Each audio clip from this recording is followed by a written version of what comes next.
18h30, bonsoir et bienvenue dans votre journal. Voici ses principaux titres. La vaccination, seul bouclier face à la déferlante d'Omicron. Si l'accès au centre de vaccination n'est pas toujours aisé, pour les habitants des contrées éloignées, des caravanes mobiles sillonnent les localités montagneuses et offrent à leur population une bonne couverture vaccinale. À Al-Husseima, la création d'entreprises fait de plus en plus d'adeptes. Des jeunes porteurs de projets repoussent les frontières du possible pour se lancer dans l'aventure entrepreneuriale. Tout est mis en place pour favoriser leur réussite via l'INDH qui leur offre soutien financier et accompagnement. Le cinéma également à la une ce soir. Nous jetterons la lumière sur le dernier long métrage du réalisateur marocain Smaïl Faroukhi. Mika, le film relate la vie d'un enfant démuni qui a trouvé une passion dans le tennis. Le réalisateur est notre invité ce soir. Bonsoir, avant de développer ces titres, j'ai le plaisir d'accueillir avec moi sur le plateau le professeur Mustapha Al-Alaoui. Vous êtes le directeur du laboratoire de virologie de l'Université Hassan II, également membre du comité consultatif national du vaccin. Merci de répondre à notre invitation. Merci beaucoup, Madame Mariam El-Messi, pour l'invitation. Nous entamons cette édition par ce message de condoléances et de compassion adressé par Sa Majesté le roi Mohammed VI aux membres de la famille de feu Mohammed VI Jilmassi. Dans ce message, Sa Majesté le roi se remémore les grandes qualités du défunt et sa compétence professionnelle dont il a fait preuve lors des différentes hautes missions diplomatiques qui lui ont été confiées. Outre son patriotisme sincère et son attachement indéfectible au glorieux trône alawite. Nous sommes à Dieu et à lui, nous retournons. Conséquence probable du nouveau variant du SARS-CoV-2 Omicron, la flambée des contaminations se poursuit. Omicron fait grimper le nombre des contaminations quotidiennes. Un total de 1357 nouveaux cas d'infection ont été recensés ces dernières 24 heures et 4 décès sont à déplorer. Et pour faire face à la flambée des contaminations quotidiennes, la campagne vaccinale s'accélère.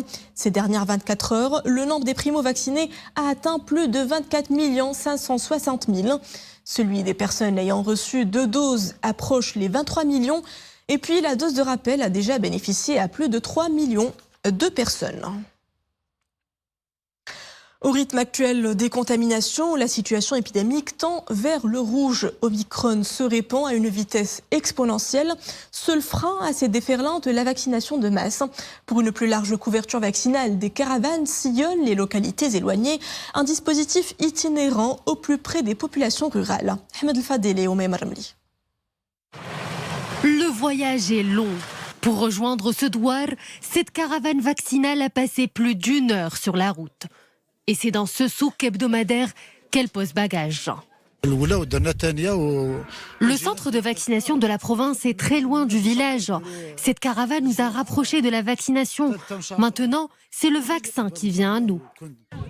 En attente de recevoir leur dose de rappel, ces villageois ne cachent pas leur inquiétude. La dose de rappel est plus que jamais nécessaire pour me protéger et pour protéger mes proches contre ce nouveau variant. On m'a informé que la caravane vaccinale était de retour. Je me suis donc pressée pour venir recevoir ma dose de rappel.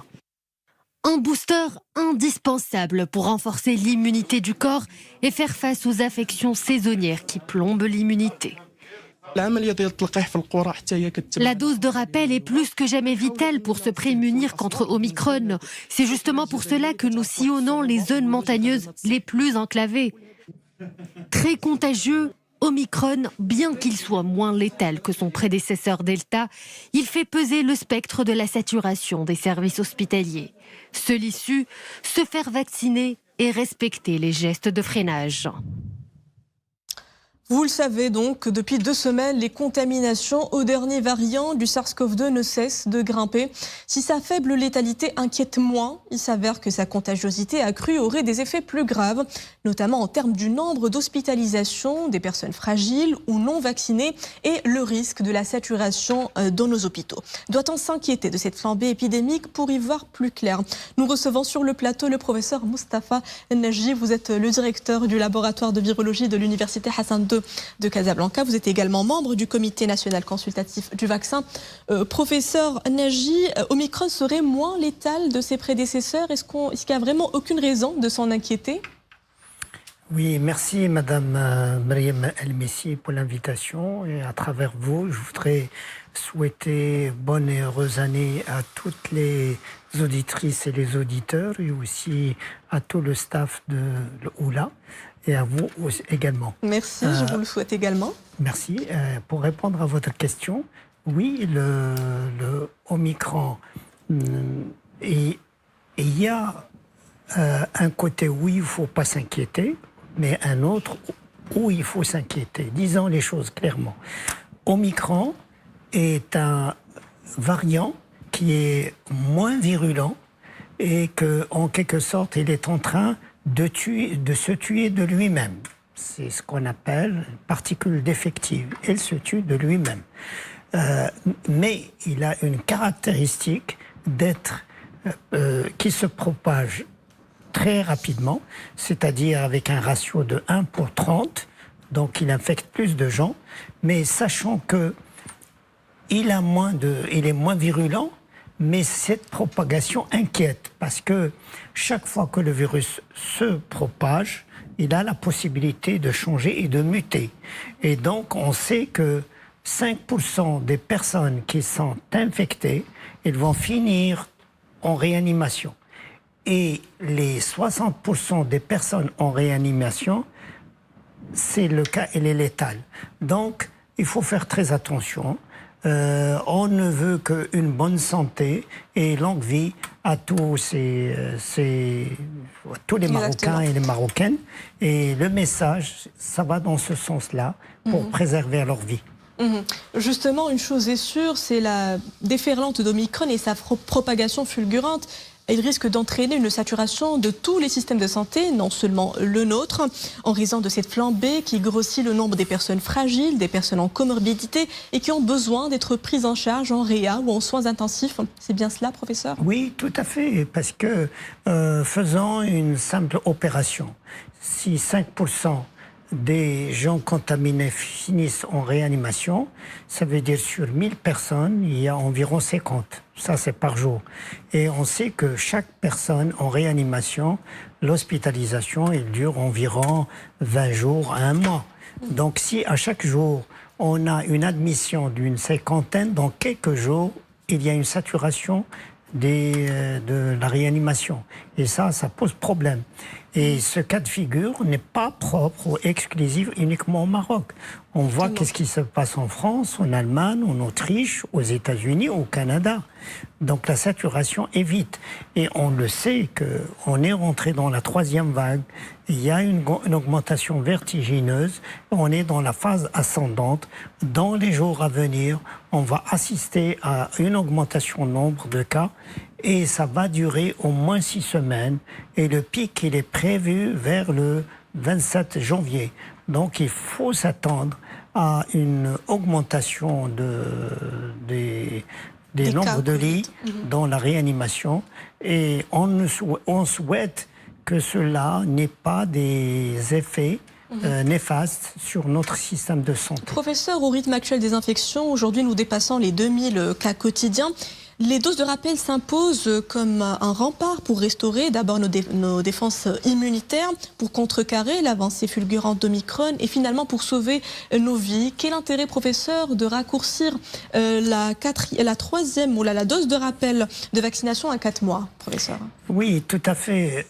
On n'a pas d'autre échappatoire pour éradiquer le virus et éliminer la pandémie. Le seul moyen, c'est le vaccin, c'est la vaccination. Bien sûr, avec la vaccination, il faut aussi pallier avec les mesures barrières. Et ça, c'est indissociable. Et l'autre chose aussi, si on tombe malade, il faut se soigner et prendre le protocole qui est préconisé. Ça, c'est clair.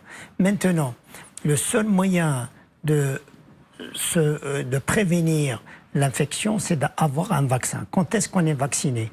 Après la première et la deuxième dose, on est vacciné. Maintenant, cette durée, cette immunité, il a une plage. Au début, on pensait que c'est 6 mois, à un moment 8 mois, et les études récentes en Europe, il nous dit que c'est 4 mois. Il faut absolument renforcer l'immunité et donner la 4e dose, la 3e dose. Donc, en quelque sorte, cette plage, le fait de la raccourcir, c'est basé sur les données scientifiques et les études qui ont été effectuées, qui montrent que les anticorps neutralisants contre la Covid, ils diminuent après 4 mois. D'où le motif pourquoi on a raccourci ce délai à 4 mois. Très bien, donc les 6 semaines seront décisives. Armons-nous de vigilance et de vaccination pour nous en sortir sains et saufs. Tout à fait. Et les mesures barrières, je le répète une fois, il faut porter le masque correctement, la distanciation respectée, la distance et aussi éviter la massification. Il faut aérer les zones dans lesquelles on se trouve. Ça, c'est très important, et se laver les mains. Et le message est clair. Je vous remercie, professeur Naji, pour d'avoir répondu à nos questions. Je rappelle que vous êtes le directeur du laboratoire de virologie de l'Université Hassan II de Casablanca, également membre du comité consultatif national du vaccin.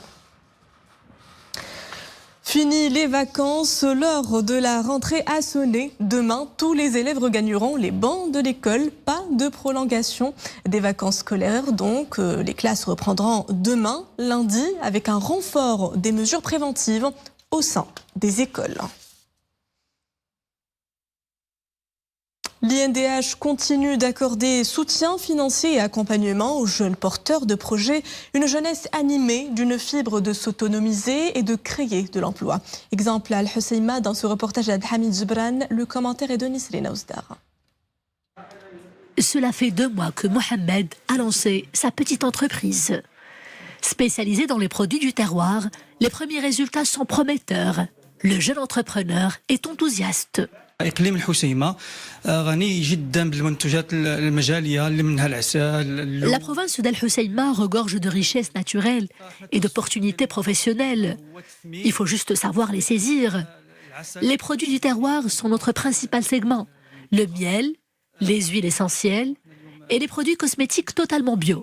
Tout y passe. Le succès de Mohamed a fait une émule. Rafia, elle officie dans un autre domaine. La haute couture est son dada. Là encore, les affaires fleurissent doucement. La jeune styliste tisse des liens avec clients et partenaires. Grâce à l'INDH, j'ai pu lancer mon atelier qui fait office de point de vente aussi. Les recettes sont certes timides pour le moment, mais ce n'est que le début. Et la boîte a déjà embauché 4 femmes. Changement de décor, c'est ici que Mohamed et Rafia ont aiguisé leur goût pour les affaires. Nous sommes au siège de la plateforme de soutien aux jeunes porteurs de projets d'Al-Husseima, une sorte d'incubateur où les nouvelles compétences sont actuellement accompagnées.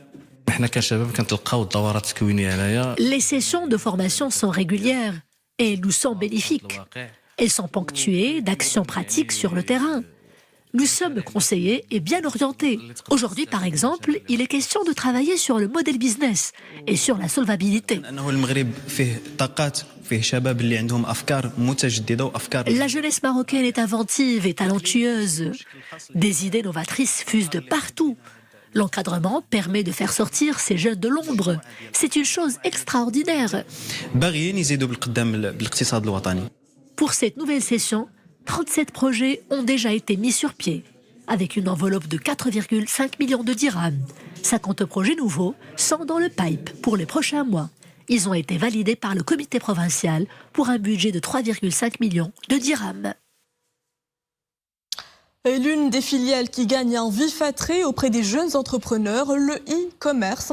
Au Maroc, le secteur est en plein essor. Depuis l'apparition de la pandémie, les transactions en ligne ont connu un bond considérable pour englober un grand nombre de services. De nombreux jeunes ont flairé ce filon et se lancent dans ce créneau porteur. Nous le verrons dans ce reportage à Casablanca. Abdelrahman Zian, Zakaria Moqin Billah et Nisrina Ouzdar. Cela fait plus de 2 ans qu'Ahmed Taoufiq a choisi d'investir dans le e-commerce. Son créneau, le divertissement et le segment culturel et sportif. Aujourd'hui, son site web s'impose comme une référence au niveau national. un développement grâce à l'adhésion croissante de l'achat en ligne, surtout dans le contexte lié à la pandémie du Covid-19. Les chiffres ديال 2021 2020 بينوا بان كان واحد التقدم. En 2020 et 2021, le e-commerce a fait un véritable bond. En l'espace de 2 ans, les transactions en ligne ont totalisé plus de 50 milliards de dirhams. C'est un gros chiffre, il représente une augmentation de 37%. Cela montre qu'on achète de plus en plus via les plateformes marocaines. Le e-business ou le paiement à la livraison a également le vent en poupe. Dans les 2 cas, les consommateurs sont visiblement très confiants. البايمون على ليفريزون في كلتا الحالتين الناس كتثق في انترنت. La restauration, un des secteurs qui a beaucoup profité de ce nouveau mode de consommation. Avec le développement des réseaux de distribution et des plateformes de services à distance, le paiement en ligne a nettement progressé. قطاعات ديال المقاهي والمطاعم ولات التجاره الالكترونيه كتشتغل واحد الحيز. Chez les professionnels de la restauration, le e-commerce est de plus en plus présent. Son importance a pris de l'ampleur avec la crise sanitaire. Pour certains, les services en ligne représentent de 30 à 50% du chiffre d'affaires. C'est un nouveau modèle économique qui profite à notre secteur. عرفت واحد التطور كبير في هذه الفتره ديال كوفيد.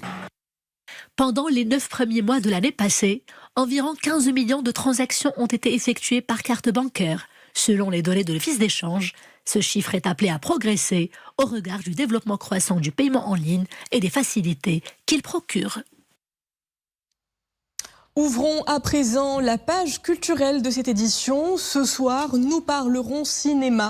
Nous braquerons les projecteurs sur le tout dernier opus du réalisateur marocain Ismaël Farroukhi, Mika, le long métrage s'invite sur nos écrans. Le film raconte la success story d'un jeune garçon issu d'un milieu défavorisé pour qui le sport est une échappatoire. L'histoire est plutôt touchante. En voici un avant-goût.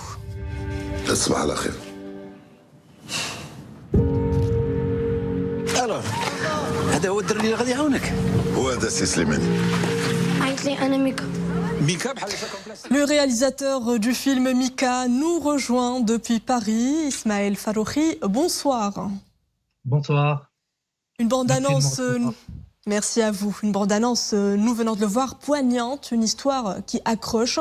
Est-ce une fiction, une pure fiction, ou est-ce une caméra braquée sur le destin d'un enfant qui a croisé votre chemin ? Non, c'est une pure fiction, mais qui est inspirée d'histoires réelles que j'ai rencontrées au cours de ma vie et qui m'ont inspiré ce film. Alors, Zakaria Inan est un enfant novice dans le domaine du 7e art qui prête cher au personnage principal de Mika.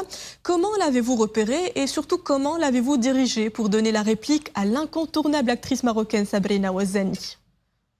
Alors, en fait, j'ai fait un long casting qui m'a pris beaucoup de temps parce qu'il fallait trouver un enfant à la fois qui joue au tennis et à la fois qui soit issu d'un milieu pauvre et puis aussi qui puisse jouer à la comédie. Ça a été un peu la difficulté.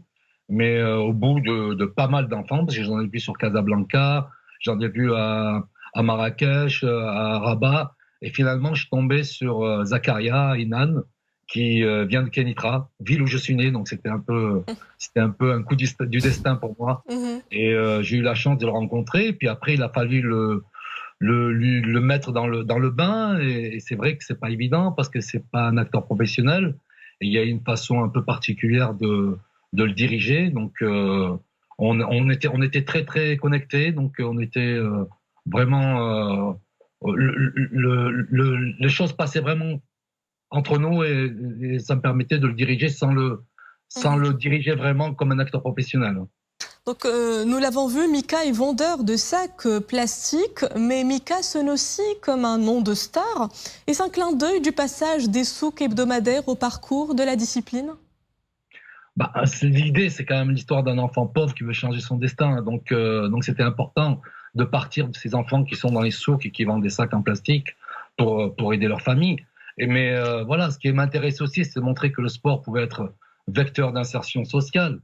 Faire un film d'un enfant, oui, pauvre, oui, mais en même temps, j'avais envie de faire un film inspirant, un film avec beaucoup d'espoir, un film qui est un peu lumineux, on va dire, tout en restant dans le côté humain et universel. C'est ce qui m'intéressait vraiment.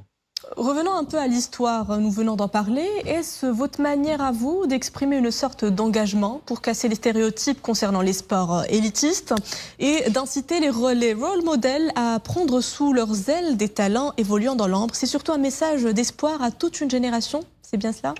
C'est à la fois un message d'espoir, effectivement, mais c'est aussi un message sur la main tendue. C'est-à-dire, oui, on peut s'en sortir, oui, on peut changer son destin, mais sans main tendue, c'est difficile.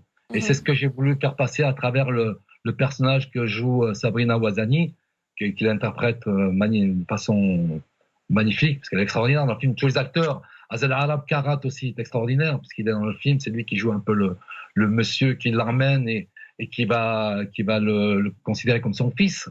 Donc oui, c'était important de montrer que sans main tendue, il n'y a rien. Et c'est ça qui m'intéressait vraiment. Donc Mika, le film est déjà en salle, c'est une invitation à nous tous d'aller l'admirer. Oui, allez-y nombreux, parce que c'est vraiment un film d'espoir, quoi. C'est vraiment un film qui est... On me dit souvent, on sort de ce film grandi, ça c'est la plus belle phrase que j'ai entendue, et ça me fait plaisir, et c'est vraiment ça que j'ai voulu faire. Alors ce qui est beau, c'est que aussi les familles peuvent y aller avec les enfants, et le voir sans problème, puisque le film parle beaucoup aux enfants. Ismaël Faroukhi, scénariste et réalisateur, merci d'avoir répondu à nos questions. Vous étiez en direct avec nous depuis Paris. Merci beaucoup. Et c'est ainsi que prend fin cette édition. Merci à vous de l'avoir suivi. L'information est de retour à 20h30 avec le journal Issia en compagnie de Mohamed Reda Labidi. Bonne soirée à tous.